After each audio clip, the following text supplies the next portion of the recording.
اب ہم ذکر شروع کرتے ہیں آدم علیہ السلام کا۔ اللہ تعالیٰ فرماتے ہیں، اور میں نے جنوں اور انسانوں کو اپنی عبادت کے لیے پیدا کیا ہے۔ اللہ تعالیٰ نے ہمارے باپ کو کیوں پیدا فرمایا؟ ہمیں کیوں پیدا فرمایا؟ تاکہ ہم اس کی عبادت کریں، اگرچہ وہ عبادت کا محتاج نہیں، وہ تو بے نیاز ہے، البتہ ہم اس کے محتاج ہیں۔ اس کے اسماء بہترین اور حسین ہیں، وہ عالی شان صفات کا مالک ہے۔ اس نے اپنے ناموں کے آثار ظاہر کرنے کے لیے مخلوق کو پیدا فرمایا، رحمت کے آثار، قدرت کے آثار، جبر اور طاقت کے آثار اور حکمت کے آثار ظاہر کرنے کے لیے مخلوقات کو پیدا فرمایا، ورنہ وہ کسی چیز کا محتاج نہیں۔ آدم علیہ السلام کی تخلیق سے پہلے ہی اس بارے میں اللہ تعالیٰ کا فرشتوں سے مکالمہ ہوا۔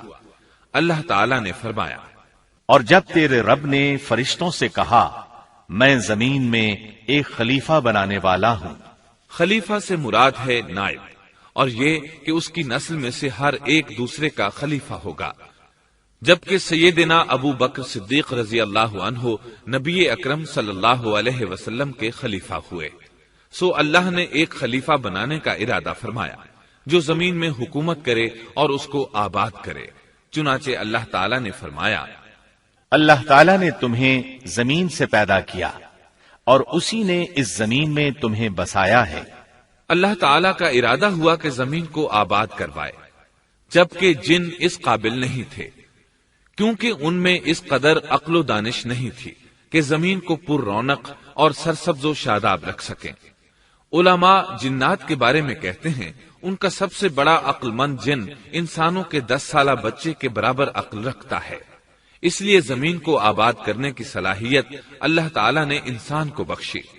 اللہ نے انسان کو بہترین ڈھانچے اور حسین ترین شکل و صورت سے نوازا، پھر اپنی روح اس میں پھونکی۔ فرشتوں نے اس سے سوال کیا، ایسی مخلوق کو کیوں پیدا کرتا ہے جو زمین میں فساد کرے اور خون بہائے؟ اور ہم تیری تسبیح، حمد اور پاکیزگی بیان کرتے ہیں۔ اس کے جواب میں اللہ نے فرمایا، جو میں جانتا ہوں تم نہیں جانتے۔ دراصل فرشتوں نے کسی طرح معلوم کر لیا تھا کہ آدم کی اولاد زمین میں فساد کرے گی، خون ریزی کرے گی، لیکن انہوں نے یہ بات اعتراض کے طور پر نہیں کہی تھی، کیونکہ ایسا اعتراض تو گناہ ہے، اور فرشتے پلک جھپکنے کے برابر اللہ کی معصیت اور نافرمانی نہیں کرتے، بلکہ وہ تو نہایت معزز عبادت گزار ہیں، کسی بات میں اللہ پر پیش دستی اور سبقت نہیں کرتے اور اس کے حکم پر عمل کرتے ہیں۔ اللہ کے حکم کی نافرمانی نہیں کرتے، بلکہ جو حکم دیا جائے بجا لاتے ہیں۔ اس لیے فرشتوں کا یہ پوچھنا وضاحت طلبی کے لیے تھا، وہ تو انسان کے پیدا کرنے کی وجہ پوچھ رہے تھے۔ وہ زمین میں جنات کے اعمال اور کرتوت کا مشاہدہ کر چکے تھے، یعنی اللہ تعالیٰ نے انہیں پیدا کر کے اختیار دیا تو وہ فتنہ و فساد اور فسق و فجور میں مبتلا ہو گئے، اور اب ایک اور مخلوق زمین میں بسائی جا رہی تھی، تو اس بات کا امکان تھا کہ یہ مخلوق بھی ان کے نقش قدم پر چلے۔ اس لیے فرشتوں نے تعجب اور حیرت کی بنا پر یہ سوال کیا تھا، اور پوچھنے کا مقصد یہ تھا کہ کیا یہ بھی جنوں کی طرح ہوں گے؟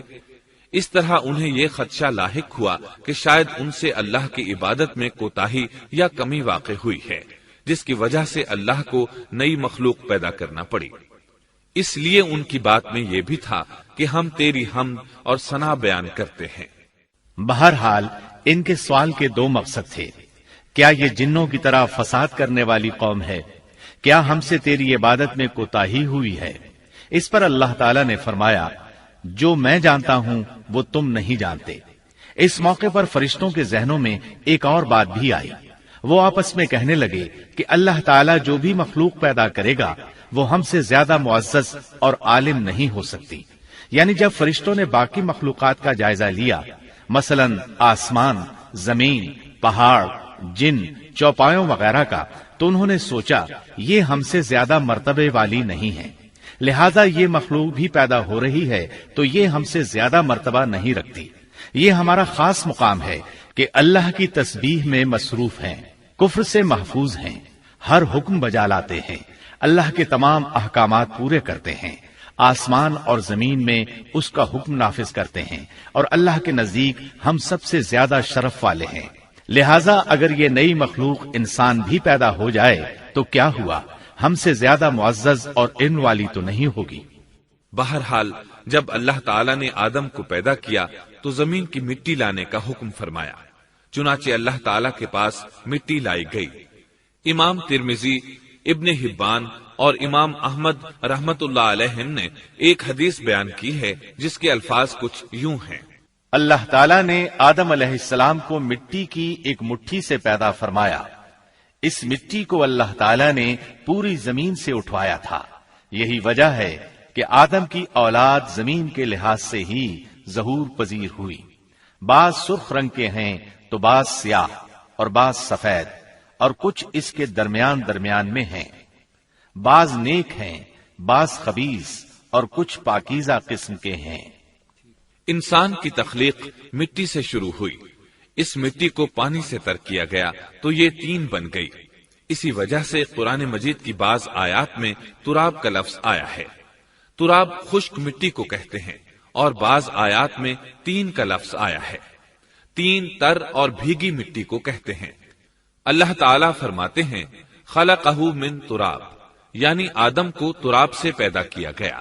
مٹی کی عام حالت کو تراب کہتے ہیں، اور فرمایا جب آپ کے رب نے فرشتوں سے کہا کہ میں مٹی سے بشر کو پیدا کرنے والا ہوں، جب اس مٹی کو پانی سے زیادہ بھگویا گیا تو وہ لیسدار ہونا شروع ہو گئی، اسی لیے اللہ تعالیٰ نے فرمایا ہم نے انسان کو لیسدار اور چپکنے والی مٹی سے پیدا کیا۔ پھر اللہ تعالیٰ نے اپنے مبارک ہاتھوں سے انسان کا ڈھانچہ تیار کیا۔ اللہ نے فرمایا خلقت بیدی، میں نے اپنے دونوں ہاتھوں سے پیدا کیا۔ اللہ تعالیٰ نے انسان کی خلقت فرشتوں کے سپرد نہ کی، بلکہ بذات خود اسے تخلیق کے مراحل سے گزارا اور اپنے ہاتھوں سے اس کی تصویر کشی کی۔ اللہ نے انسان کو پہلے ایک مورتی کی صورت میں ڈھالا، اس کے بعد ایک مقررہ مدت تک چھوڑے رکھا، یہاں تک کہ گیلی مٹی خشک ہو گئی اور اس کا رنگ سیاہ ہو گیا، بدبو آنے لگی، پھر وہ کھنکھناتی مٹی میں بدل گئی، اور آخرکار آگ پر پکی ہوئی مٹی یعنی فخار ٹھیکری کی صورت اختیار کر گئی، جس سے مٹکے وغیرہ تیار کیے جاتے ہیں۔ سیاہ مٹی کو ہما ان کہتے ہیں، اور بدبودار کو مسنون کہتے ہیں، اور کھنکھنا کر بولنے والی مٹی کو سلسال کہتے ہیں، اور ٹھیکری کی طرح کی مٹی کو الفخار کہتے ہیں۔ مختلف آیات میں یہ الفاظ وارد ہوئے ہیں۔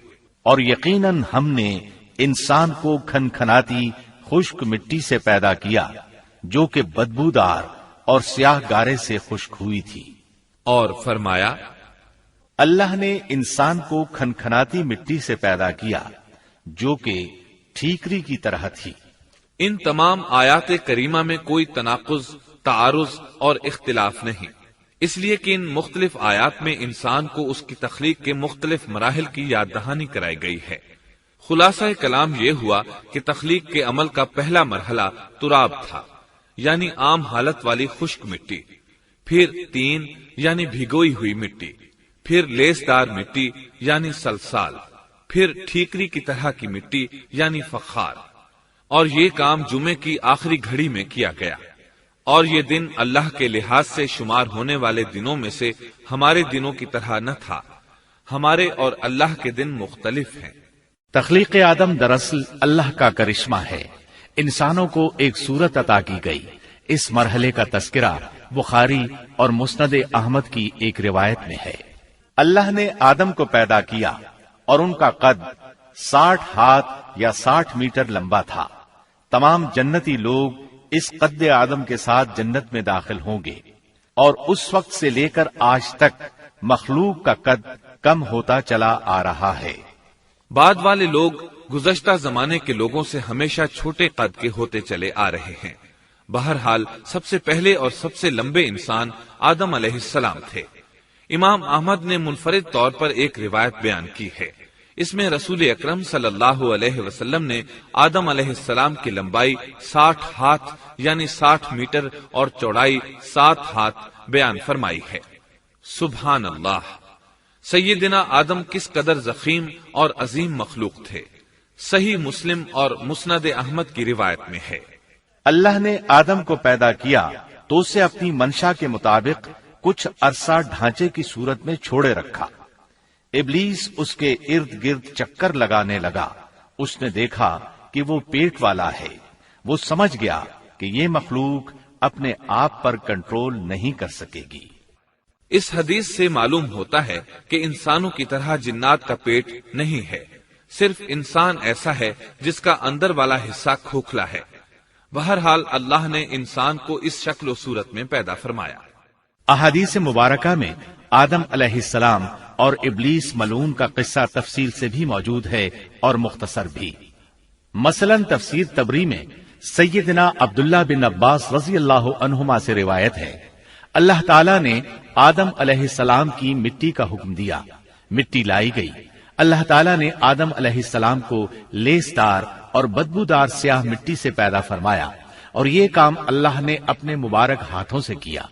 آدم 40 راتیں مجسمے کی صورت میں پڑے رہے، جسم موجود تھا لیکن روح نہیں تھی۔ ابلیس آتا، اس ڈھانچے کو ٹھوکر لگاتا تو جسم سے ایسی آواز نکلتی جیسے خالی مٹکے پر ہاتھ مارنے سے نکلتی ہے۔ اسی لیے اللہ نے بھی فرمایا ہے کہ وہ کھنکھناتی مٹی سے پیدا کیے گئے۔ آدم علیہ السلام میں روح ڈالنے سے پہلے ایک مرتبہ فرشتوں کا ان کے پاس سے گزر ہوا تو وہ کچھ گھبرا سے گئے۔ ابلیس کو تو بہت زیادہ گھبراہٹ کا سامنا کرنا پڑا۔ وہ گزرتے ہوئے ٹھوکر مارتا اور کہتا، تجھے کسی خاص مقصد کے لیے پیدا کیا گیا ہے۔ یہ کہہ کر وہ آدم کے منہ میں داخل ہو جاتا اور کمر کے راستے باہر آ جاتا اور فرشتوں سے مخاطب ہو کر کہتا، اس سے گھبرانے کی کوئی ضرورت نہیں۔ اگر مجھے اس پر مسلط کر دیا گیا تو میں یقیناً اسے ہلاکت میں ڈال دوں گا، اور اگر اسے مجھ پر مسلط کر دیا گیا تو بلا شبہ میں اس کی نافرمانی کروں گا۔ اندازہ کیجئے وہ تعجب کر رہا ہے کہ انہیں کیوں پیدا کیا گیا ہے۔ اس کی آدم علیہ السلام سے دشمنی کس قدر پرانی ہے، گویا ابتدا ہی سے یہ عداوت پر ڈٹ گیا تھا۔ بہرحال اللہ نے آدم میں روح پھونکی۔ اس مضمون کو قرآن مجید میں جا بجا ذکر کیا گیا ہے۔ اللہ تعالیٰ فرماتے ہیں، جب میں اس کو ٹھیک ٹھاک کر لوں اور اس میں اپنی روح پھونک دوں تو تم سب اس کے سامنے سجدے میں گر پڑنا۔ ایک اور جگہ فرمایا، اللہ تعالیٰ کے نزدیک عیسیٰ علیہ السلام کی مثال ہو بہو آدم علیہ السلام کی مثال ہے۔ اللہ نے انہیں مٹی سے بنا کر کہا، ہو جا، وہ ہو گئے۔ اللہ نے آدم علیہ السلام کو مٹی سے پیدا کیا، اپنے ہاتھوں سے بنایا، پھر اس میں روح پھونکی۔ اس کا مفصل بیان احادیث میں موجود ہے۔ جب ان میں روح پھونکی گئی اور ابتدا میں روح جیسے ہی سر کے اندر داخل ہوئی، آدم علیہ السلام کو چھینک آ گئی۔ فرشتوں نے آدم علیہ السلام سے کہا، الحمدللہ کہیے۔ انہوں نے کہہ دیا۔ اللہ کی اس تعریف کے جواب میں اللہ تعالیٰ نے فرمایا، رحمک ربک، یعنی تجھ پر تیرا رب رحم فرمائے۔ سبحان اللہ، اللہ ذوالجلال والاکرام نے آدم علیہ السلام میں روح مکمل ہونے سے پہلے ہی انہیں اپنی رحمت سے سرفراز فرما دیا۔ بہرحال جب روح ان کی آنکھوں میں داخل ہوئی اور انہوں نے جنت کے پھلوں کو دیکھا تو ان میں غور و فکر کرنے لگے۔ جب روح پیٹ میں داخل ہوئی تو کھانے کی طلب محسوس ہوئی۔ ابھی روح ٹانگوں تک پہنچی نہیں اور کھانے کی خواہش پہلے ہی محسوس ہونے لگی۔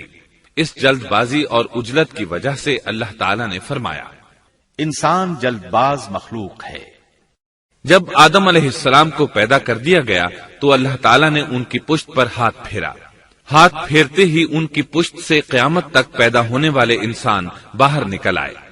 آدم کی تمام اولاد ان کے سامنے ظاہر ہو گئی، اور یہ بات نہایت وضاحت اور صراحت کے ساتھ قرآن مجید اور احادیث مبارکہ میں موجود ہے۔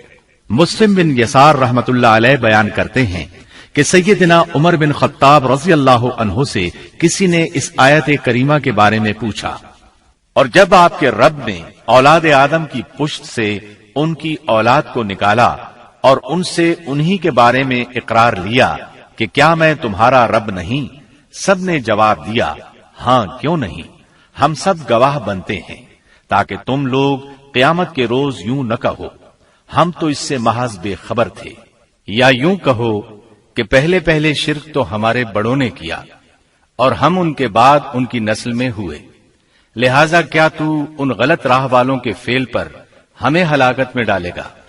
سیدنا عمر رضی اللہ عنہ نے اس شخص کے سوال کے جواب میں فرمایا، میں نے سنا ہے کہ رسول اللہ صلی اللہ علیہ وسلم فرما رہے تھے، اللہ نے آدم علیہ السلام کو پیدا کیا، پھر اپنے دائیں ہاتھ کو اس کی پشت پر پھیرا اور اس سے نسل انسانی کو باہر نکالا اور ان کی طرف اشارہ کر کے فرمایا، میں نے انہیں جنت کے لیے پیدا کیا ہے اور یہ جنت والوں کے اعمال کریں گے۔ پھر اپنے ہاتھ کو دوبارہ آدم علیہ السلام کی پشت پر پھیرا اور اس سے نسل انسانی کو باہر نکالا اور ان کی طرف اشارہ کر کے فرمایا، میں نے انہیں آگ کے لیے پیدا کیا ہے اور یہ آگ والوں کے اعمال کریں گے۔ اس پر ایک شخص نے نبی اکرم صلی اللہ علیہ وسلم سے سوال کیا، اے اللہ کے رسول صلی اللہ علیہ وسلم، تو پھر ہمارے اعمال کس حساب میں شمار ہوں گے؟ آپ نے جواب میں فرمایا، اللہ تعالیٰ جب کسی بندے کو جنت کے لیے پیدا کرتا ہے تو اس سے جنت والوں کے کام کرواتا ہے، حتیٰ کہ جنت والے اعمال میں سے ہی کسی عمل پر اس کا موت سے سامنا ہوتا ہے، اس وجہ سے اللہ اسے جنت میں داخل کرتا ہے، اور جب اللہ کسی بندے کو آگ کے لیے پیدا کرتا ہے تو اسے آگ والے اعمال پر لگا دیتا ہے، یہاں تک کہ وہ آگ والے اعمال میں سے کسی عمل پر مرتا ہے، اس کی وجہ سے اللہ اسے آگ میں داخل کر دیتا ہے۔ ہر شخص کے لیے اس کام میں آسانی پیدا کر دی جاتی ہے جس کے لیے وہ پیدا کیا گیا ہے۔ لیکن یہ بات ذہن میں ہر وقت موجود رہنی چاہیے کہ اللہ نے انسان کو اختیار دے رکھا ہے کہ وہ اپنی عقل اور فکر کی روشنی میں اللہ کے احکامات پر عمل پیرا ہو کر خود کو جنتی بنا لے، یا عقل کا درست استعمال نہ کرتے ہوئے شیطان کا پٹا گلے میں ڈال لے اور جہنم میں جگہ بنا لے۔ یہ تو اللہ نے انسان کو اختیار دے رکھا ہے، اس کی مرضی کہ جنت والے اعمال کرے یا جہنم والے۔ ہر انسان میں دونوں طرف جانے کی طاقت اور صلاحیت موجود ہے۔ اللہ نے انسان کو مجبور نہیں بنایا، البتہ ہر انسان کو جو بھی رویہ اختیار کرنا تھا اللہ کو اس کا علم تھا، اور اس کا علم برحق ہے، قطعی ہے، اس میں کوئی غلطی نہیں ہو سکتی، اس لیے اس نے اپنے علم کے مطابق تقدیر لکھ دی۔ اب ہم جو کچھ کرتے ہیں تقدیر سے مجبور ہو کر نہیں کرتے، بلکہ اپنے اختیار سے کرتے ہیں، اور چونکہ تقدیر بھی اللہ کے حکم سے لکھی گئی اس لیے اس میں بھی کوئی خطا واقع نہیں ہوتی۔ لہذا تقدیر کا یہ مطلب نہیں کہ انسان تقدیر کی بنا پر ہدایت ماننے یا نہ ماننے پر مجبور ہے، ایسی بات قطعاً نہیں۔ اور درست بات یہ ہے کہ تقدیر کا مسئلہ بہت زیادہ پیچیدہ ہے اور مشکل ترین مسائل میں سے ہے، یہاں اس کی تفصیل کا موقع نہیں۔ جب اللہ نے آدم علیہ السلام کو پیدا کر لیا اور اس میں اپنی روح پھونک دی تو فرشتوں کو حکم دیا کہ آدم کو سجدہ کرے۔ ابلیس ایک بہت نیک اور بزرگ جن تھا، اس نے کبھی اللہ کی نافرمانی نہیں کی تھی، اسی بنا پر وہ بلند مرتبہ پا کر فرشتوں میں شامل ہو چکا تھا، لیکن فرشتوں کی جنس سے قطعاً نہیں تھا۔ اللہ نے اسے اطاعت اور فرما برداری کا صلہ دیا تھا، اس کی عزت اور اکرام کرتے ہوئے آسمان میں بسایا تھا، لمحہ بھر کے لیے بھی اس نے اللہ کی نافرمانی نہیں کی تھی، اور پھر اللہ نے آدم کو سجدہ کرنے کا حکم دیا، اور اس حکم کے مخاطب فرشتے اور ابلیس تھے۔ صرف فرشتوں کے لیے یہ حکم نہیں تھا بلکہ ابلیس بھی اس حکم میں شامل تھا، کیونکہ اللہ تعالیٰ فرماتے ہیں، اور یقیناً ہم نے تمہیں پیدا کیا، پھر ہم ہی نے تمہاری صورت بنائی، پھر ہم نے فرشتوں سے کہا کہ آدم کو سجدہ کرو، تو سوائے ابلیس کے سبھی نے سجدہ کیا، وہ سجدہ کرنے والوں میں شامل نہ ہوا۔ اللہ تعالیٰ نے فرمایا، تجھے کس چیز نے سجدے سے روک دیا جبکہ میرا حکم تیرے لیے بھی تھا؟ تو اس سے ثابت ہوا اس حکم میں فرشتوں کے ساتھ ابلیس بھی شامل تھا، کیونکہ قرآن میں اذ امرتک کے الفاظ ہیں۔ اس کا مطلب ہے کہ میں نے تجھے حکم دیا تھا، اور پھر ابلیس نے جواب میں یہ نہیں کہا کہ تو نے تو مجھے حکم ہی نہیں دیا تھا، بلکہ اس نے سجدہ نہ کرنے کی وجہ یہ بتائی۔ اس نے کہا، میں سجدہ کیوں کروں، میں اس سے بہتر ہوں، اس لیے کہ تو نے مجھے آگ سے پیدا کیا اور اسے مٹی سے۔ تو پھر کہا، اللہ نے حکم دیا، تو اس سے نیچے اتر جا۔ غرض جب ابلیس نے نافرمانی کی، سرکشی اور تکبر کا مظاہرہ کیا تو اس وقت اللہ تعالیٰ اور اس کے درمیان مکالمہ ہوا۔ اللہ نے اس کی سرکشی دیکھ کر اسے سزا دیتے ہوئے فرمایا، اس جنت سے اتر جا، تجھے کوئی حق حاصل نہیں کہ تو اس جنت میں رہ کر تکبر کرے۔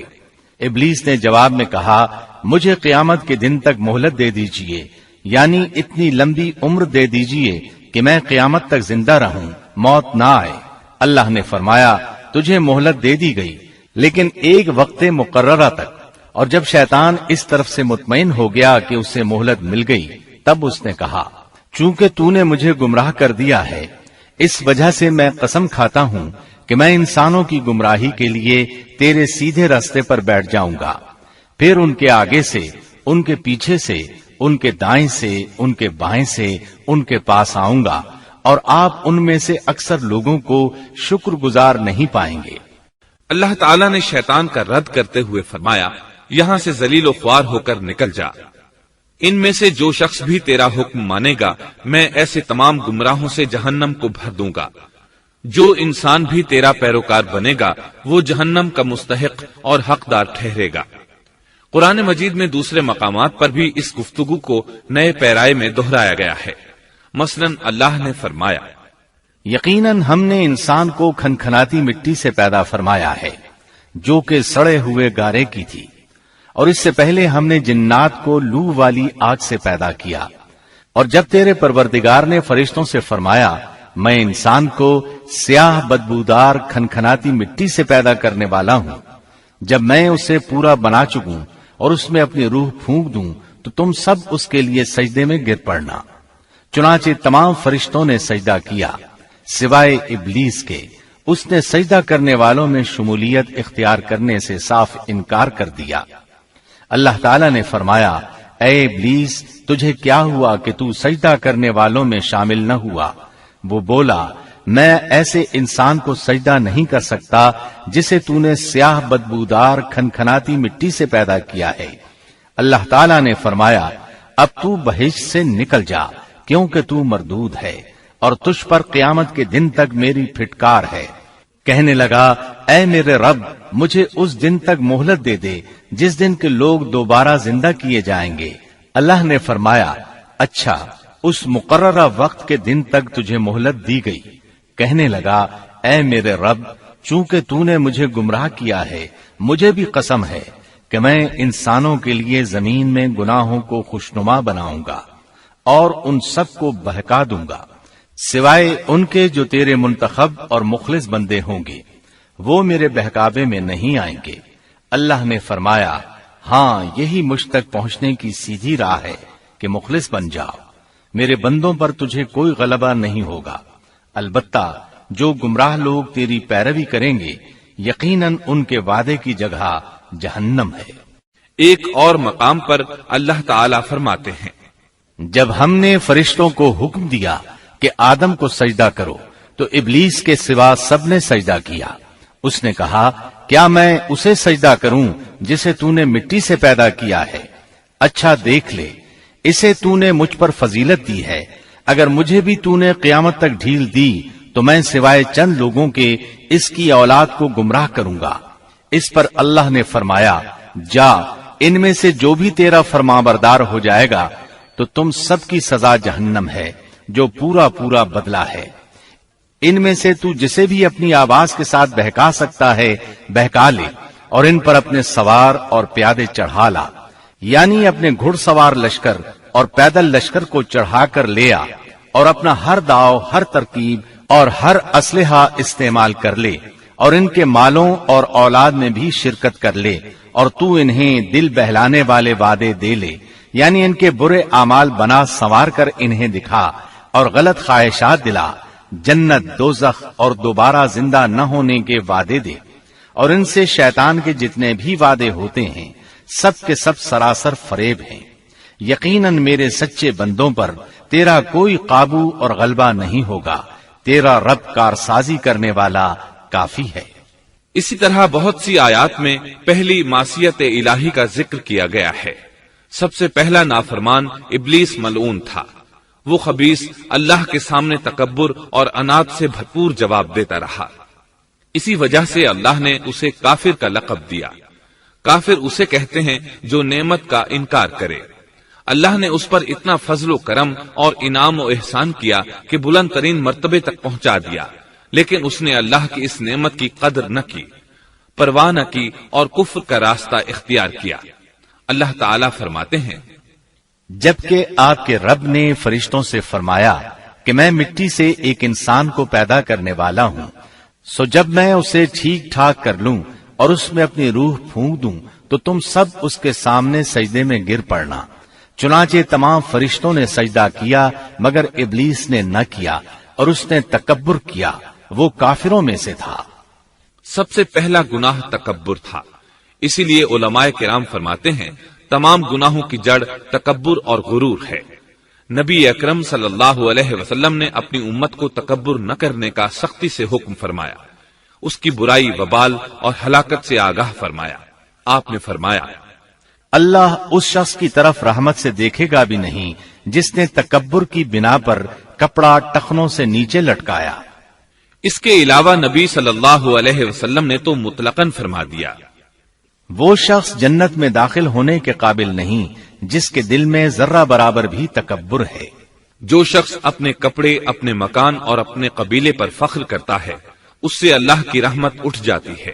اسی لیے نبی صلی اللہ علیہ وسلم نے جب اپنے صحابہ کرام کو دیکھا کہ مہاجر صحابی انصار صحابہ کے خلاف اور انصاری صحابی مہاجرین صحابہ کے خلاف آواز لگا رہے ہیں تو آپ نے فرمایا، اس جاہلیت والی پکار کو چھوڑو، یہ بہت بدبودار ہے۔ برادری کی بنیاد پر لڑنا، باہم فخر کرنا برے نتائج کا ذریعہ ہے۔ گناہوں کی بنیاد بھی تکبر ہے۔ اس لیے ہر مومن کو چاہیے کہ اپنے نوکر، خادم، ملازم یا کسی بھی مسکین پر کبھی بھی فخر و غرور کا اظہار نہ کرے، کیونکہ یہی اللہ کی سب سے پہلی نافرمانی وجود میں آئی تھی۔ تکبر کا یہ ذکر ضمناً آ گیا۔ ہم پھر اپنے موضوع کی طرف لوٹتے ہیں۔ اللہ نے آدم علیہ السلام کو پیدا کیا اور انہیں عالم بنا کر ہی تخلیق کیا، یعنی جب وہ پیدا ہوئے تو جاہل نہیں تھے۔ اللہ نے آدم علیہ السلام کو فرشتوں سے بھی بڑا عالم بنا کر پیدا فرمایا۔ بے شمار احادیث میں آدم علیہ السلام کی ابتدا اور ان کے علم کا ذکر موجود ہے۔ جب اللہ نے آدم میں مکمل روح ڈال دی اور وہ اپنے پاؤں پر کھڑے ہو گئے تو اللہ نے انہیں حکم دیا، جاؤ فرشتوں کی جماعت کو السلام علیکم کہو۔ آدم اور فرشتوں کی زبان عربی تھی، یہی زبان اہل جنت کی ہے۔ آدم گئے، جا کر سلام کہا، انہوں نے جواب میں کہا وعلیکم السلام ورحمت اللہ، یعنی تجھ پر اللہ کی سلامتی اور رحمت ہو۔ اللہ نے فرمایا، یہ تیرا اور تیری اولاد کا آپس میں ایک دوسرے کو تحفہ اور ہدیہ ہے۔ اللہ نے آدم علیہ السلام کو ابتدا ہی میں تمام نام سکھا دیے۔ مفسرین نے ان ناموں کے بارے میں بہت بحثیں ذکر کی ہیں۔ مضبوط موقف سیدنا عبداللہ بن عباس رضی اللہ عنہما کا ہے کہ اللہ نے آدم علیہ السلام کو ہر چیز کا نام سکھا دیا تھا، مثلا یہ پہاڑ ہے، یہ سمندر ہے، یہ پرندہ ہے، یہ درخت ہے وغیرہ۔ وہ آسمان اور زمین کی ہر چیز کا نام جانتے تھے۔ یہ علم کیسا تھا، انسان نے کس طرح ہر چیز کا نام پہچان لیا۔ یقیناً اللہ انسان میں یہ طاقت پیدا کر سکتا ہے کہ وہ ہر علم کا احاطہ کر سکے۔ اللہ نے آدم علیہ السلام کو ہر چیز کا نام اور اس کی صنعت اور کام بھی معلوم کرا دیا۔ آگ، لوہے، لکڑی، غرض ہر چیز کا نام اور استعمال ذہن میں ڈال دیا۔ وہ کس قدر عظیم علم سے بہرور ہوئے، سبحان اللہ۔ بہرحال اللہ نے آدم علیہ السلام کو صرف شکل و صورت اور تخلیق ہی میں بلند مرتبہ عطا نہیں کیا تھا، بلکہ عقل و علم کے لحاظ سے بھی بلند درجے اور مقام پر فائز کیا تھا، جیسا کہ اللہ تعالیٰ فرماتے ہیں، اللہ نے آدم علیہ السلام کو ہر چیز کا نام سکھا دیا، پھر ان چیزوں کو فرشتوں پر پیش کیا اور فرمایا، مجھے ان چیزوں کے نام بتاؤ اگر تم سچے ہو۔ مطلب یہ کہ تم اپنے دعوے میں کہاں تک سچے ہو؟ جب آدم کی تخلیق ہوئی تو تم نے کہا تھا اللہ جو چاہے پیدا کر لے، قسم ہے وہ ہم سے زیادہ معزز اور عالم نہیں ہوگا۔ اس دعوے میں اگر تم سچے ہو تو ذرا ان اشیاء کے نام تو بتاؤ۔ اللہ تعالیٰ نے آدم علیہ السلام کا زیادہ معزز ہونا، مکرم ہونا اور علم و معرفت والا ہونا واضح کرنے کے لیے فرشتوں کو حکم دیا کہ آدم علیہ السلام کو سجدہ کریں۔ یہ سجدہ تعظیمی تھا، عبادت والا سجدہ نہیں تھا۔ سجدہ تعظیمی پہلے وقتوں میں جائز تھا، لیکن اب حرام ہے۔ اسی لیے تو یعقوب علیہ السلام، ان کی بیوی اور 11 بیٹوں نے یوسف علیہ السلام کو سجدہ کیا تھا۔ بہرحال فرشتوں نے آدم علیہ السلام کو سجدہ کیا۔ اس سے معلوم ہو جاتا ہے کہ کون زیادہ عزت اور عظمت والا ہے۔ یقیناً آدم علیہ السلام زیادہ شرف اور منزلت کے حقدار ٹھہرے۔ جب اللہ تعالیٰ نے ان کی عزت، تکریم اور تعظیم ثابت فرما دی، تب علم و معرفت میں ان کی برتری ثابت کرنے کے لیے فرمایا، اگر تم اپنے قول میں سچے ہو تو ان چیزوں کے نام بتاؤ۔ تب فرشتوں نے کہا، فرشتے کہنے لگے، اے اللہ تو پاک ہے، ہمیں تو صرف اتنا ہی علم ہے جتنا تو نے ہمیں سکھا رکھا ہے، مکمل حکمت و علم والا تو ہی ہے۔ اللہ تعالیٰ نے آدم علیہ السلام سے فرمایا، اے آدم تم ان فرشتوں کو ان چیزوں کے نام بتاؤ۔ آدم ہر چیز کا نام بتانے لگے، کسی جگہ بھی انہوں نے غلطی نہیں کی۔ جب انہوں نے فرشتوں کو تمام چیزوں کے نام بتا دیے تو اللہ تعالیٰ نے فرشتوں کو مخاطب کر کے کہا، کیا میں نے تمہیں پہلے ہی نہیں کہہ دیا تھا کہ زمین اور آسمان کا غیب میں ہی جانتا ہوں، اور میرے علم میں ہے جو تم ظاہر کر رہے ہو اور جو چھپا رہے ہو۔ یہاں ذہن میں سوال ابھرتا ہے کہ فرشتے کیا چھپا رہے تھے؟ وہ راز والی بات یہی تھی کہ اللہ ہم سے زیادہ معزز اور عالم مخلوق پیدا نہیں کرے گا۔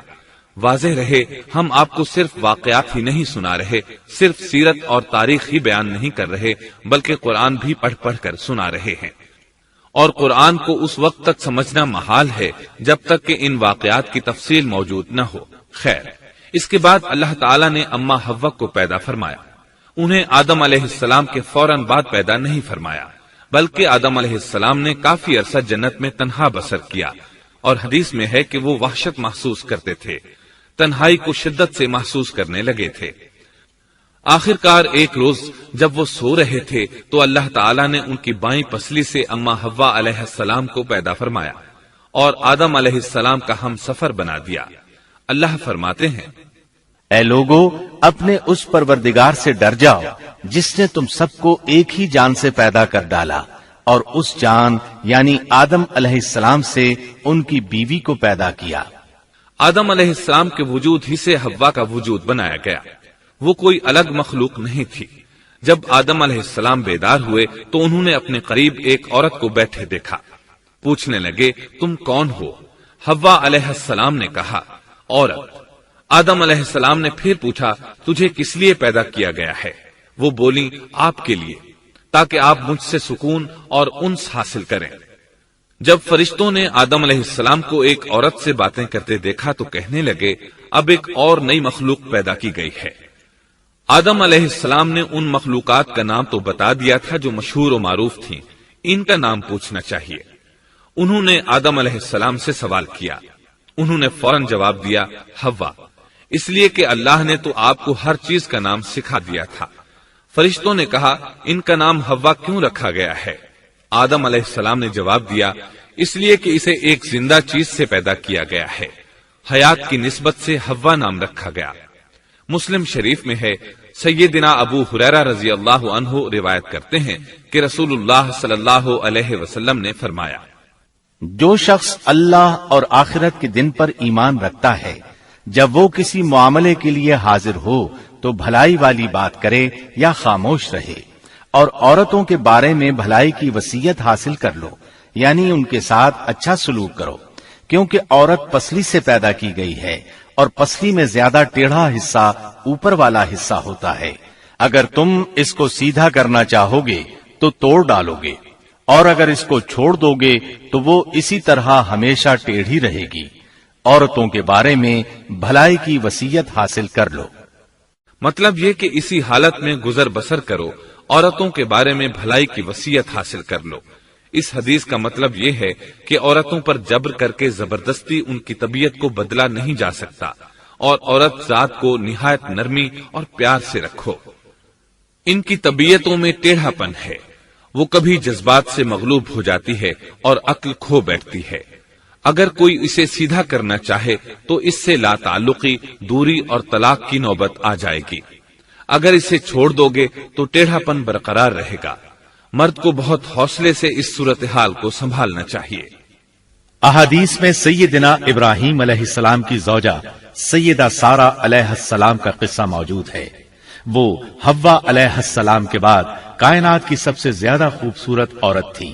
احادیث سے یہ اشارہ ملتا ہے کہ حوا علیہ السلام ابتدائے انسانیت سے لے کر قیامت تک پیدا ہونے والی تمام عورتوں میں خوبصورت تھیں۔ اب ابلیس لگا اپنے وسوسے شروع کرنے۔ آدم اور حوا علیہ السلام دونوں اللہ کے حکم سے جنت میں تھے کہ شیطان نے انہیں پھسلانے کی کوشش شروع کر دی۔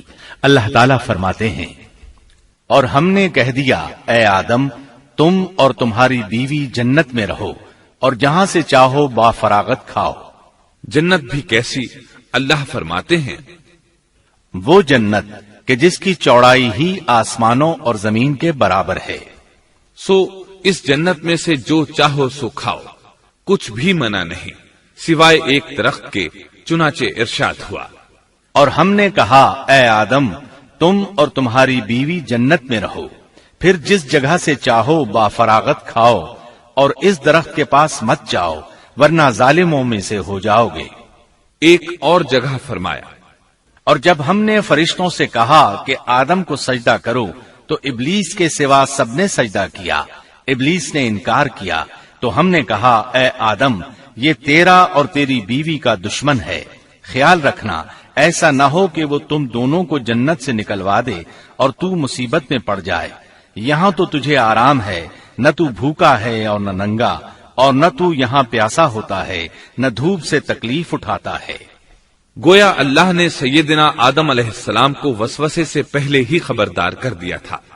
ان آیات سے یہ بھی پتا چلا کہ انسان سے ابلیس کی عداوت اور دشمنی ابتدا ہی سے چلی آ رہی ہے، اور یہ بھی ثابت ہوا کہ جو لوگ کہتے ہیں کہ انسان ابتدا میں ننگا تھا ان کا قول صحیح نہیں، اس لیے کہ اللہ تعالیٰ نے جنت میں بھی آدم علیہ السلام پر لباس رکھا اور زمین میں بھی لباس نازل کر دیا، جیسا کہ اللہ تعالیٰ فرماتے ہیں، اے آدم کی اولاد ہم نے تم پر لباس کو نازل کیا جو تمہاری شرمگاہوں کو چھپاتا ہے اور زینت کا سبب بھی ہے، اور تقوی کا لباس اس سے بھی بہتر ہے۔ لہذا آدم ابتدا میں ننگے نہیں تھے، انہیں تو ننگے پن کا علم ہی نہیں تھا، نہ ہی ان کی بیوی کو برہنہ ہونے کا علم تھا۔ اللہ نے آدم علیہ السلام کو کامل نعمتوں سے نوازا، بھوک نہ پیاس، یہاں تک کہ پیاس کے اسباب سے بھی محفوظ، نہ گرمی اور نہ دھوپ، پھر بے انتہا حسن و جمال، مشقت نہ تکلیف، بدبختی نہ بدقسمتی۔ آدم اور حوا علیہ السلام کے دلوں میں وسوسہ ڈالنے کے بارے میں بھی قرآن نے روشنی ڈالی ہے۔ پھر شیطان نے ان دونوں کے دلوں میں وسوسہ ڈالا۔ یہ وسوسہ اس نے ان دونوں کو طمع دلانے کی صورت میں پورا کیا، اور یہ طمع دلائی کہ اس درخت کو کھانے سے ہمیشگی اور بقا ملتی ہے اور کبھی نہ ختم ہونے والی بادشاہت حاصل ہوتی ہے، اور اس وسوسے کا مقصد یہ تھا تاکہ ان کا پردہ بدن جو ایک دوسرے سے پوشیدہ تھا دونوں کے روبرو بے پردہ کر دے۔ ان کی شرمگاہوں کو ننگا کرنے کے لیے اس نے ایسا کیا۔ وہ دونوں کپڑے میں ملبوس تھے، ستر ڈھانپ رکھا تھا۔ جب انہوں نے اس درخت سے کھایا تو لباس نیچے گر گیا، دونوں برہنہ ہو گئے۔ یہی شیطان چاہتا تھا کہ انہیں برہنہ کر دے، اللہ کی نافرمانی پر اکسائے۔ ارشاد ہوتا ہے، شیطان نے انہیں وسوسہ ڈالا، کہنے لگا اے آدم کیا میں تجھے دائمی زندگی کا درخت اور وہ بادشاہت نہ بتلا دوں جو کبھی پرانی نہ ہو؟ جب تم اس درخت سے کھاؤ گے تو ہمیشہ زندہ رہنے والے بن جاؤ گے اور زبردست بادشاہت حاصل کر لو گے۔ اس نے یہ تمنا بھی دلائی۔ تمہارے رب نے تم دونوں کو اس درخت سے اس لیے منع کیا ہے کہ تم دونوں فرشتے نہ بن جاؤ یا ہمیشہ زندہ رہنے والے نہ بن جاؤ۔ یعنی تم اس درخت سے کھا لو گے تو فرشتے بن جاؤ گے اور ہمیشہ قائم دائم رہو گے۔ پھر وہ وسوسہ ڈالتے ہوئے جھوٹی قسمیں کھانے لگا، جیسا کہ ارشاد ہوتا ہے، اور ان دونوں کے روبرو قسمیں کھانے لگا کہ یقین آ جائے میں آپ کا خیر خواہ ہوں۔ اللہ کی قسم کھانے لگا، اور اس وقت سے جھوٹی قسموں کی ابتدا ہوئی۔ اس نے ان دونوں کو فریب دے کر بہکا لیا، جیسا کہ فرمایا فَدَلَّاهُمَا بِغُرُورٍ، یعنی دھوکے سے انہیں پھسلایا، حالانکہ انہیں کسی چیز کی کمی نہیں تھی۔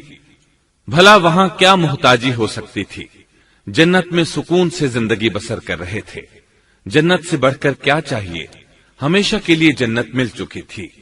اللہ تعالیٰ فرماتے ہیں، ان دونوں نے جب درخت کو چکھا، دونوں کا پردہ بدن ایک دوسرے کے روبرو کھل گیا، دونوں اپنے بدنوں پر درختوں کے پتے جوڑ جوڑ کر رکھنے لگے۔ کپڑے اترنے پر دونوں کو حیا آئی، اس لیے کہ انسان کی فطرت میں برہنہ ہونے کی ناپسندیدگی شامل ہے۔ برہنہ ہو گئے تو کوئی لباس نہیں تھا، اس لیے درختوں کے پتے جوڑ کر جسم ڈھانپنے لگے۔ حدیث میں آیا ہے، آدم بھاگنے لگے تو اللہ نے پکارا، آدم مجھ سے بھاگتے ہو؟ آدم بولے، اللہ میں شرم کی بنا پر بھاگ رہا ہوں، اور اس وجہ سے کہ تیرے سامنے برہنہ کیسے رہوں، پھر یہ کہ نافرمانی کا ارتکاب بھی کر چکا ہوں۔ یہاں ایک سوال پیدا ہوتا ہے، دونوں میں سے پہلے کھانے والا کون تھا؟ اس بارے میں راجح قول یہ ہے کہ وہ حوا علیہ السلام تھی۔ انہی نے آدم علیہ السلام کو طمع دلاتے ہوئے اس غلطی پر آمادہ کیا تھا، جیسا کہ بخاری شریف میں نبی اکرم صلی اللہ علیہ وسلم نے فرمایا، اگر حوا نہ ہوتی تو کوئی عورت اپنے خاوند سے خیانت نہ کرتی۔ حوا علیہ السلام نے انہیں غلطی میں مبتلا کیا تھا۔ اگر حوا علیہ السلام نہ ہوتی تو آدم بھی خیانت میں مبتلا نہ ہوتے اور نہ معصیت میں مبتلا ہوتے۔ تب اللہ نے انہیں پکارا، کیا میں نے تم دونوں کو اس درخت سے نہیں روکا تھا، اور کیا یہ نہیں کہا تھا کہ شیطان تمہارا کھلا دشمن ہے؟ اب توجہ طلب بات یہ ہے کہ اس موقع پر دونوں نے کیا طرز عمل اختیار کیا۔ کیا وہ دونوں اپنی معصیت پر بضد رہے اور تکبر کرنے لگے، جیسا کہ ابلیس نے سجدہ کرنے سے انکار کیا تھا اور پھر لگا تھا اپنی معصیت پر اصرار کرنے، یا ان دونوں نے توبہ کر لی؟ جی ہاں، دونوں نے توبہ کر لی، جیسا کہ قرآن مجید میں آتا ہے، دونوں نے کہا، اے ہمارے رب، ہم نے اپنا بڑا نقصان کیا، اور اگر تو ہماری مغفرت نہ کرے گا اور ہم پر رحم نہ کرے گا تو واقعی ہم خسارہ پانے والوں میں سے ہو جائیں گے۔ اس قصے میں ایک سوال یہ ذہن میں پیدا ہوتا ہے کہ جب سیدنا آدم علیہ السلام کو ابلیس نے سجدہ نہ کیا تو اللہ تعالیٰ نے اسے مردود بنا کر جنت سے نکال دیا، پھر وہ سیدنا آدم علیہ السلام کو اس درخت کے قریب کس طرح لے گیا جبکہ وہ جنت سے باہر ہو چکا تھا؟ قرآن کریم میں اس بارے میں یہ الفاظ آئے ہیں، پھر شیطان نے ان کے دلوں میں وسوسہ ڈالا۔ یہ وسوسہ اس نے کیسے ڈالا جبکہ وہ جنت سے نکالا جا چکا تھا؟ مفسرین نے اس کے جواب میں لکھا ہے کہ اس نے جنت سے باہر رہ کر یہ وسوسہ ڈالا تھا۔ جیسے آج کل تار اور بغیر تار کے آواز کو دور دراز علاقوں تک پہنچایا جا سکتا ہے، ایسے ہی شیطان نے اپنی طاقت سے یہ وسوسہ ان کے دلوں تک پہنچایا۔ لگے ہاتھوں ابلیس کی حقیقت بھی سن لیں۔ ابلیس کے لفظی معنی انتہائی مایوس کے ہیں۔ یہ راندہ درگاہ ہونے کے بعد ہمیشہ ہمیشہ کے لیے اللہ کی رحمت سے مایوس ہو گیا تھا، اس لیے اسے یہ لقب ملا، ورنہ روایات کی روح سے اس کا اصل نام عزازیل تھا۔ پہلے یہ جنات میں سے تھا، اپنے رب تعالی کی اطاعت سے نکل کر ابلیس ہوا۔ اس کا علم ناقص تھا، مزاج ناپاک تھا، وہ غرور اور تکبر میں مبتلا ہو گیا تھا۔ یہاں یہ بات بھی ذہن نشین کر لیں کہ انبیاء خطا اور گناہ سے پاک ہوتے ہیں، ان پر اللہ تعالی کی مستقل حفاظت اور نگرانی قائم رہتی ہے۔ اگرچہ انبیاء بھی انسان ہوتے ہیں اور تمام انسانی تقاضے انہیں لاحق ہوتے ہیں، لیکن ان کے عمل اور ارادے میں کسی قسم کی بدی اور شر کا عمل دخل قطعاً نہیں ہوتا۔ ان کا ہر قول اور عمل بلکہ ہر حرکت اور سکون کی حالت بھی انسانیت کے لیے بہترین نمونہ ہوتے ہیں۔ البتہ بشر ہونے کی وجہ سے بھول کا امکان ہوتا ہے، تاہم بھول ہو جانے کی صورت میں انہیں فوراً ہی خبردار کر دیا جاتا ہے۔ بھول ہو جانا بشری طبیعت کا خاصہ ہے۔ اللہ تعالیٰ نے ہر انسان کی فطرت میں یہ چیز رکھی ہے۔ انبیاء سے بھول چوک ہو جانے میں بھی اللہ تعالیٰ کی کئی ایک حکمتیں پوشیدہ ہیں۔ مثلا بہت سی قومیں اپنے نبیوں کے معجزات دیکھ کر ان میں ربوبیت کی صفات کی قائل ہو گئی، یہاں تک کہ بعض قوموں نے اپنے نبیوں کو اللہ یا اللہ کا بیٹا بھی جانا۔ جب انبیاء سے بھول اور لغزشیں ہوئیں تب گویا لوگوں پر یہ واضح کیا گیا کہ یہ الہ نہیں ہے۔ الہ ہوتے تو کس طرح ان سے بھول ہو سکتی تھی۔ اس سے یہ بتانا بھی مقصد تھا کہ انبیاء انسان ہی ہوتے ہیں، کوئی ماورائی مخلوق نہیں ہوتے۔ سیدنا آدم علیہ السلام کے واقعے پر غور کرنے سے یہ حقیقت مزید واضح ہو جاتی ہے کہ سیدنا آدم علیہ السلام کی یہ لغزش گناہ نہیں تھی۔ ممنوع درخت کا پھل کھاتے ہی سیدنا آدم علیہ السلام اور اماں حوا کا لباس اتر گیا تھا۔ اللہ کا حکم ہوا، قال اهبطوا، جنت سے اتر جاؤ، تم آپس میں ایک دوسرے کے دشمن ہوگے اور تمہارے واسطے زمین میں رہنے کی جگہ ہے اور ایک وقت تک نفع حاصل کرنا ہے۔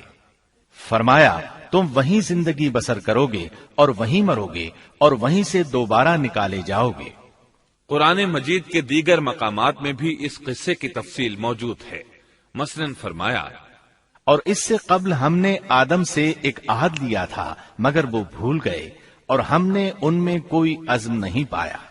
اللہ تعالی فرماتے ہیں، اور جب ہم نے فرشتوں سے کہا آدم کو سجدہ کرو تو ابلیس کے سوا سب نے سجدہ کیا، اس نے صاف انکار کر دیا۔ تو ہم نے کہا اے آدم، یہ تیرا اور تیری بیوی کا دشمن ہے، خیال رکھنا ایسا نہ ہو وہ تم دونوں کو جنت سے نکلوا دے اور تو مصیبت میں پڑ جائے۔ یہاں تو تجھے یہ آرام ہے کہ نہ تو بھوکا ہوتا ہے اور نہ ننگا، اور نہ تو یہاں پیاسا ہوتا ہے اور نہ دھوپ سے تکلیف اٹھاتا ہے۔ لیکن شیطان نے اسے وسوسے میں ڈال دیا، کہنے لگا میں آپ کو دائمی زندگی کے درخت اور وہ بادشاہت بتلاؤں جو کبھی پرانی نہ ہو۔ چنانچہ ان دونوں نے اس درخت سے کھایا، پس ان کے ستر کھل گئے اور وہ بہشت کے پتے اپنے اوپر چپکانے لگے۔ آدم نے اپنے رب کی نافرمانی کی، پس بہک گیا۔ پھر اس کے رب نے نوازا، اس کی طرف توجہ فرمائی اور اس کی رہنمائی کی۔ حکم ہوا تم دونوں یہاں سے اتر جاؤ، تم آپس میں ایک دوسرے کے دشمن ہو۔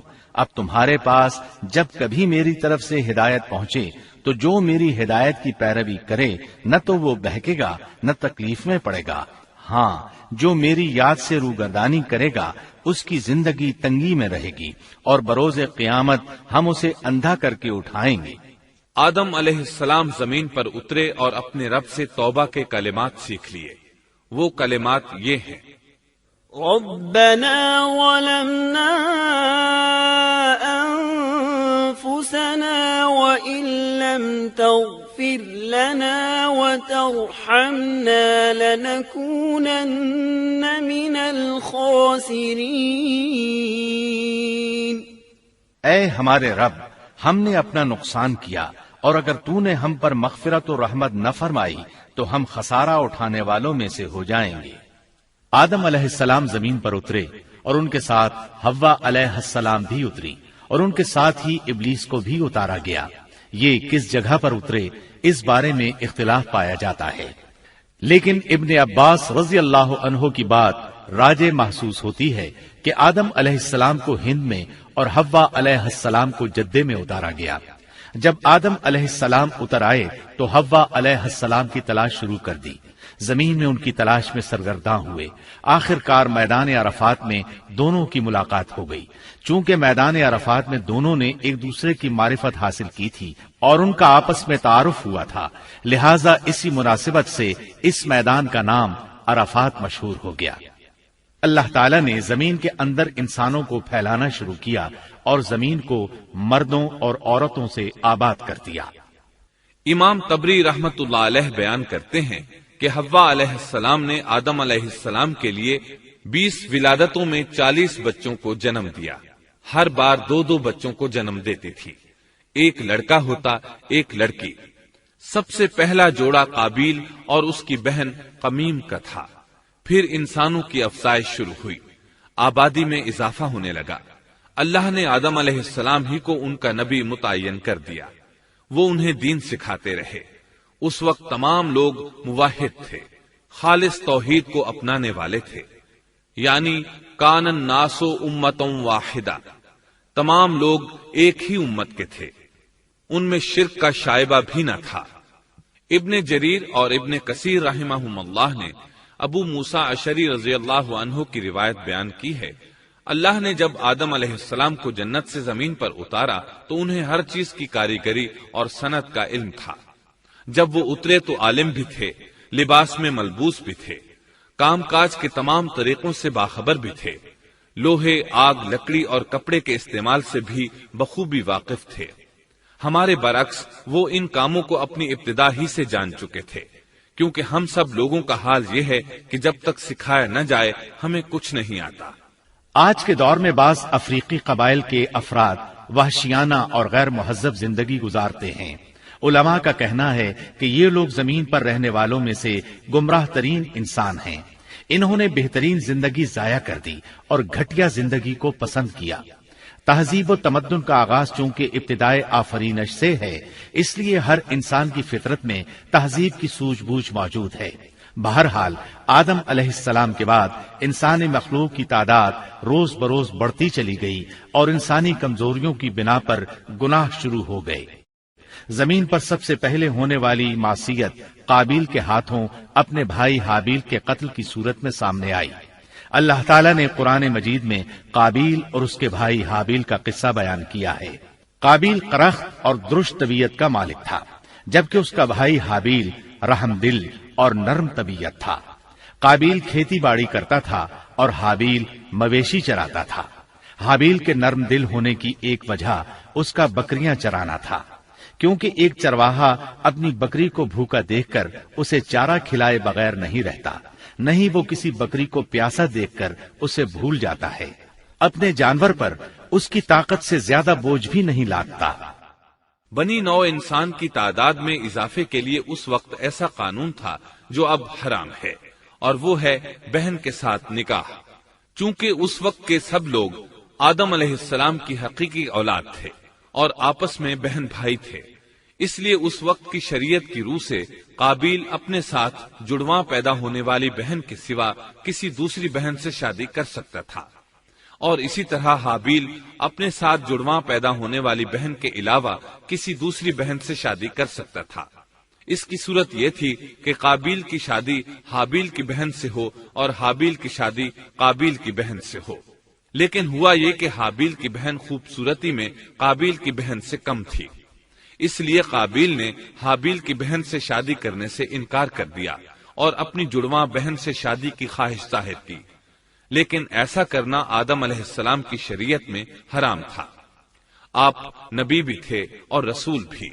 رسول اور نبی میں فرق یہ ہے کہ رسول پر شریعت اور احکام نازل ہوتے ہیں، لیکن نبی پر شریعت نازل نہیں ہوتی، البتہ اس کی طرف وحی نازل ہوتی ہے اور معجزات عطا کیے جاتے ہیں، جبکہ شریعت صرف رسولوں ہی پر نازل کی جاتی ہے۔ آدم علیہ السلام بھی چونکہ رسول تھے، اس لیے ان کی شریعت میں یہ قانون تھا کہ کوئی شخص اپنے ساتھ جڑواں پیدا ہونے والی بہن کے ساتھ شادی نہیں کر سکتا۔ قابیل اس شرعی حکم کی وجہ سے غضبناک ہو گیا، اس نے تعجب کا اظہار کرتے ہوئے اس قانون کو ماننے سے انکار کر دیا۔ آدم علیہ السلام نے ان دونوں کے درمیان فیصلہ کرتے ہوئے انہیں حکم دیا کہ دونوں اللہ کے حضور ایک ہدیہ پیش کریں۔ ہدیہ اس جانور کو کہتے ہیں جسے اللہ کے نام پر ذبح کر کے فقراء میں تقسیم کر دیا جائے۔ اس سے مقصود اللہ کے لیے اپنی نیت کو خالص کرنا ہوتا ہے۔ اس عمل کو قربانی کہا جاتا ہے۔ آدم علیہ السلام کے زمانے میں قربانی کا جو قانون تھا اس کے قبول ہونے کی نشانی طے تھی، اور وہ یہ کہ آسمان سے ایک آگ نمودار ہوتی اور اس قربانی کو جلا دیتی۔ اس کا مطلب تھا قربانی قبول ہو چکی ہے، اور اگر آگ قربانی کو نہ جلاتی تو سمجھ لیا جاتا کہ قربانی قبول نہیں ہوئی۔ آخر قربانی کا دن آ پہنچا۔ حابیل نے اپنے مویشیوں میں سے ایک بہترین جانور لیا اور قربان گاہ میں لا کر اللہ کے حضور پیش کر دیا۔ دوسری طرف قابیل نے اپنی کھیتی کے غلے میں سے ردی قسم کا غلہ قربانی کے لیے پیش کیا۔ دوسرے دن دونوں قربان گاہ پہنچے تو انہوں نے دیکھا کہ حابیل کی قربانی قبول ہو چکی ہے، جبکہ قابیل کی قربانی کو آگ نے چھوا تک نہیں تھا۔ یہ دیکھ کر قابیل حابیل پر غضبناک ہوا۔ شیطان نے بھی اسے وسوسے میں مبتلا کیا کہ اپنے بھائی کو قتل کر دے۔ اس نے اپنے بھائی حابیل کو جان سے مار ڈالنے کا پختہ ارادہ کر لیا۔ اس وقت تک روئے زمین پر کوئی انسان قتل نہیں ہوا تھا۔ انسانی تاریخ میں یہ پہلا قتل ہے جس کا ارتکاب قابیل نے کیا۔ وہ اپنے بھائی حابیل کے پاس گیا اور اس سے بولا، میں تجھے قتل کر دوں گا۔ جواب میں حابیل نے کہا، اگر تو مجھے قتل کرنے کی کوشش کرے گا تو میں اپنے دفاع میں ہاتھ نہیں اٹھاؤں گا، اس لیے کہ میں چاہتا ہوں تو اپنے دیگر گناہوں کے ساتھ میرے قتل کا گناہ بھی اٹھا لے، تیرے گناہ زیادہ ہو جائیں۔ چنانچہ ایک تاریک رات میں حابیل سویا ہوا تھا کہ قابیل ایک بڑا سا پتھر اٹھا کر اس کے پاس آیا۔ اس نے وہ پتھر اپنے بھائی کے سر پر دے مارا۔ اس طرح اس نے حابیل کو قتل کر دیا، روئے زمین پر قتل کی ابتدا کر دی، زمین کو پہلے خون سے رنگ دیا۔ تاریخ انسانی میں یہ سب سے پہلا جرم تھا جو قابیل کے ہاتھوں ہوا۔ قتل تو وہ کر بیٹھا، اب حیران اور پریشان ہوا کہ اس کی لاش کا کیا کرے۔ اس وقت تک نسل انسانی موت سے بھی دوچار نہیں ہوئی تھی۔ آدم علیہ السلام کی اولاد میں سے اس وقت تک کوئی فوت نہیں ہوا تھا، اس لیے قابیل کو معلوم نہیں تھا کہ مردے کے ساتھ کیا کیا جائے۔ اسی کشمکش کے عالم میں اس نے بھائی کی لاش کو کمر پر اٹھا لیا اور چل پڑا۔ چلا جا رہا تھا کہ اللہ نے 2 کوے بھیجے۔ دونوں کوے آپس میں لڑ پڑے، ایک نے دوسرے کو ہلاک کر دیا۔ اب زندہ کوا مٹی کھودنے لگا، اس طرح اس نے ایک گڑھا تیار کر لیا، مردہ کوے کو اس میں رکھا اور اوپر مٹی ڈال دی۔ اس طرح قابیل کو دفن کا طریقہ معلوم ہوا۔ اس نے بھی گڑھا کھودا اور حابیل کی لاش کو اس میں دبا دیا۔ وہ اپنے کیے پر نادم ضرور تھا، لیکن اس نے اللہ سے معافی نہ مانگی، جبکہ انسان کے لیے ضروری ہے کہ اس سے کوئی گناہ ہو جائے تو اللہ سے معافی مانگے۔ قابیل اور حابیل کے درمیان جو مکالمہ ہوا، اللہ تعالیٰ نے اس کا ذکر سورہ مائدہ آیت 27 تا 29 میں کیا ہے۔ اللہ فرماتے ہیں، آدم علیہ السلام کے دونوں بیٹوں کا کھرا کھرا حال بھی انہیں سنا دو۔ ان دونوں نے ایک نذرانہ پیش کیا، ان میں سے ایک ہی نذر تو قبول ہو گئی اور دوسرے کی قبول نہ ہوئی تو وہ کہنے لگا، میں تجھے مار ہی ڈالوں گا۔ اس نے کہا، اللہ تقوی والوں ہی کا عمل قبول کرتا ہے، گو تو میرے قتل کے لیے دسترازی کرے، لیکن میں تیرے قتل کے لیے ہرگز اپنا ہاتھ نہیں بڑھاؤں گا۔ میں تو اللہ تعالی پروردگار عالم سے خوف کھاتا ہوں، میں تو چاہتا ہوں کہ تو میرا گناہ اور اپنا گناہ اپنے سر پر رکھ لے اور دوزخیوں میں شامل ہو جائے، ظالموں کا یہی بدلہ ہے۔ اس کا مطلب یہ تھا کہ تیرے اور گناہوں کے ساتھ میرے قتل کا گناہ بھی تیرے ذمہ لگے اور تو ظالموں میں سے ہو جائے۔ حابیل کے قتل کے بعد قابیل پر جو گزری اس کا ذکر اللہ نے سورہ مائدہ آیت 30 اور 31 میں کیا ہے۔ پس اسے اس کے نفس نے اپنے بھائی کے قتل پر آمادہ کر دیا اور اس نے اسے قتل کر ڈالا، اس سے وہ نقصان والوں میں سے ہو گیا۔ پھر اللہ تعالیٰ نے ایک کوے کو بھیجا جو زمین کھود رہا تھا تاکہ اسے دکھائے کہ وہ کس طرح اپنے بھائی کی ناش کو چھپا سکتا ہے۔ وہ کہنے لگا، ہائے افسوس، کیا میں ایسا کرنے سے بھی گیا گزرا ہو گیا کہ اس کوے کی طرح اپنے بھائی کی لاش کو دفنا دیتا۔ پھر تو بڑا ہی پشیمان اور شرمندہ ہوا۔ امام احمد، ترمذی اور ابو داود نے سیدنا سعد بن ابی وقاص رضی اللہ عنہ سے روایت کی ہے کہ انہوں نے سیدنا عثمان رضی اللہ عنہ کی شہادت کے فتنے کے وقت فرمایا، میں گواہی دیتا ہوں کہ رسول اکرم صلی اللہ علیہ وسلم نے فرمایا تھا، ایک بہت بڑا فتنہ رونما ہوگا، اس میں بیٹھنے والا کھڑے ہونے والے سے بہتر ہوگا اور کھڑا ہونے والا چلنے والے سے بہتر ہوگا اور چلنے والا دوڑنے والے سے بہتر ہوگا۔ کسی نے کہا، اگر کوئی میرے گھر میں داخل ہو کر میری طرف ہاتھ بڑھائے تاکہ وہ مجھے قتل کر دے تو آپ صلی اللہ علیہ وسلم نے فرمایا، تو آدم علیہ السلام کے بیٹے کی طرح قتل ہو جا۔ یعنی اس فتنے میں قتل ہو جانا حابیل کی سنت پر عمل کرتے ہوئے خود ہاتھ نہ اٹھانا، قاتل کہلانے کی بجائے مقتول ہونے کو پسند کرنا۔ اسی طرح مسند احمد کی ایک روایت میں ہے، رسول اللہ صلی اللہ علیہ وسلم نے فرمایا، دنیا میں جب بھی کوئی ظلم سے قتل ہوتا ہے تو اس کا گناہ آدم علیہ السلام کے پہلے بیٹے قابیل کی گردن پر ضرور ہوتا ہے، اس لیے کہ وہ پہلا شخص ہے جس نے ظالمانہ قتل کی ابتدا کی اور یہ ناپاک طریقہ جاری کیا۔ اس حدیث سے اس جرم کی نوعیت کا بخوبی اندازہ ہوتا ہے کہ اللہ تعالیٰ نے اس کو صرف ایک قتل قرار نہیں دیا بلکہ اس کو ایک گھناؤنی حرکت قرار دیا۔ قیامت تک آنے والے لوگ جو اس گناہ کے مرتکب ہوں گے ان کا کچھ گناہ قابیل کے حساب میں ڈالا جائے گا۔ حابیل کو قتل کرنے کے بعد قابیل نے اپنی بیوی کو ساتھ لیا اور دور دراز نرم زمین کے پاس جا کر رہائش پذیر ہو گیا اور آدم علیہ السلام کے سامنے تک نہ ہوا۔ آدم علیہ السلام پہاڑوں کے قریب ایک بستی میں رہ رہے تھے، یہ ان سے بہت دور جا بسا تھا۔ اس طرح قابیل کا آدم علیہ السلام سے رابطہ بالکل ختم ہو گیا اور اس سے ایک نئی نسل کی ابتدا ہوئی۔ فحاشی اور اریانی کو ان کے ہاں عروج حاصل تھا۔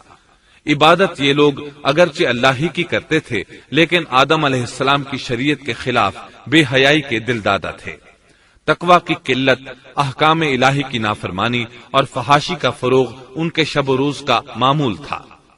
اس کے بعد لوگ دو گروہوں میں تقسیم ہو گئے، شریر اور برے لوگ قابیل کے ساتھ مل گئے اور آدم علیہ السلام کے دیگر بیٹے اور نیک لوگ آدم علیہ السلام کے ساتھ مل گئے۔ آدم علیہ السلام 960 سال زندہ رہے۔ ان کی کل عمر تو 1000 سال تھی لیکن 40 سال کم کر دی گئی۔ سیدنا ابو ہریرہ رضی اللہ عنہ بیان کرتے ہیں کہ رسول اللہ صلی اللہ علیہ وسلم نے فرمایا، جب اللہ نے آدم علیہ السلام کو پیدا فرمایا تو ان کی پیٹھ پر ہاتھ پھیرا، اس طرح قیامت تک جتنے انسان پیدا ہونے والے تھے ان کی روحیں وجود میں آ گئیں۔